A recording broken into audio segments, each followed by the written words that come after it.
A kidney transplant is an operation to put somebody else's kidney inside you to do the job of your own kidneys that are no longer working properly.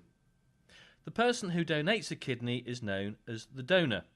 The person who receives the kidney is the recipient. The transplant operation will take between 2 and 4 hours, and the new kidney is usually put on the right side of the groin and is connected to the bladder. Usually the recipient's existing kidneys are not removed. The stay in hospital for this type of operation is at least a week, and if you consider this option, you will have to attend clinic regularly for the life of the kidney. There are two types of transplant. One is known as a living donor transplant, and the other as a deceased donor transplant. We'll now explain each in more detail. A living donor transplant is when someone chooses to donate one of their kidneys. Most people can live a normal, healthy life with only one kidney. This type of transplant can often be performed before you need dialysis.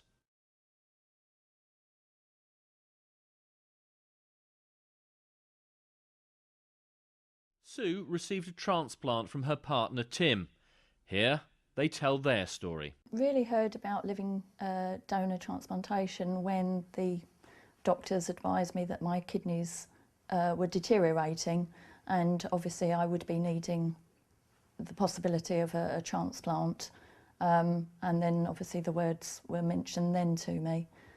Prior to that, obviously I was only aware from people carrying donor cards, but not really much further information than that really. But when we were actually told that Sue needed the kidney, basically it was just at one of the consultations, and the doctor said that Sue would have to go on dialysis with a view to going into a donor. My first reaction was, well, put my name down, let's move forward. Obviously the concerns I had is sort of his success rate. Would it be successful for me to receive it, and obviously how he would be affected by it, sort of physically and mentally. I'm sitting here 13 months after thinking it's the best thing that I've ever done, and at the end of the day it's brought a lot of pleasure both to me but also to Sue, my wife, and the thing is I would do it all over again if I had the opportunity. The transplant itself has changed my life incredibly. I was on dialysis, albeit a short period of time, but it's given me my life back. It's taken away the severe routine that you have to undergo with dialysis. I can do lots more activities, go out when I want to. I've got freedom back. It's given me a real zing and a different outlook to life. I just want to live it to the full. The advice I would give to other renal patients is I always put myself in their shoes, where I was before, and the things I found beneficial to me were to talk to people, obviously patients waiting in the waiting room. You get lots of information from people that have already had transplants. Just talk and ask questions, speak to the doctors, read leaflets, attend the talks that they have, and ask lots and lots of questions. The other type of transplant is a deceased donor transplant. This is a transplant from a person who has died and donated their organs. There's a national pool of people waiting for this kind of transplant. You will need to have a series of blood tests and then wait for a kidney to come available that is a good match.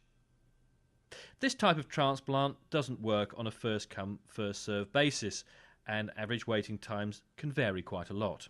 Here, Linda tells her story. As soon as I was admitted in January 2005, along with all the dialysis options that were going to become available to me, I was also explained to me about the transplant list, and I was actually activated on there in the middle of June 2005.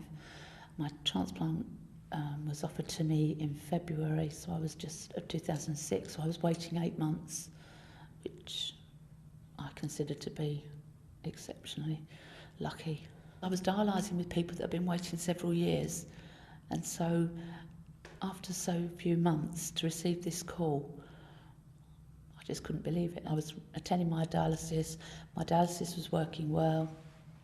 It wasn't something that I thought of, and so therefore when I received this call at 7:45 on a Saturday morning, I was just shocked, totally shocked. And we were there within an hour and a half.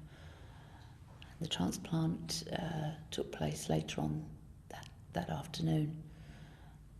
I was then in hospital for exactly 1 week. I had to return back to King's College then 3 times a week for blood checks and just generally to see how things were progressing. All the while feeling better day by day, never any real discomfort from the actual operation, the scar or anything like that. Currently I attend King's College every 6 weeks. It's just a chat with the doctors, usually discussing your previous 6 weeks blood results. If you've got any questions, the nurses are there to answer the questions. Most weeks you would be in there less than an hour. To date, no problems at all. I can work full time, do the complete job that I've done for 20 odd years with the same company, take part in the activities that my daughter is heavily involved with, and just lead the life that I led prior to being diagnosed in January 2005.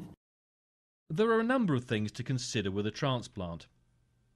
Some of the advantages include that a successful transplant can mean that you have fewer fluid and diet restrictions compared to other options. Generally, people say they feel fitter, healthier and have more energy to go about their day. This usually means they can work and travel as and when they need or want to. Some of the disadvantages are that not all people are suitable for a transplant, and it may not be the best option for you as you may not be fit or well enough for the operation. This is especially true for the elderly. Other things that you need to consider are that if you receive a transplant, you will need to take anti-rejection medication for the life of the kidney. This can cause weight gain as well, and in some cases a small increase in the risk of some cancers. Most people will have a post-operative scar, though this usually fades with time. For people on the deceased donor transplant pool may have a long wait for a kidney transplant, and some patients find this uncertainty unsettling.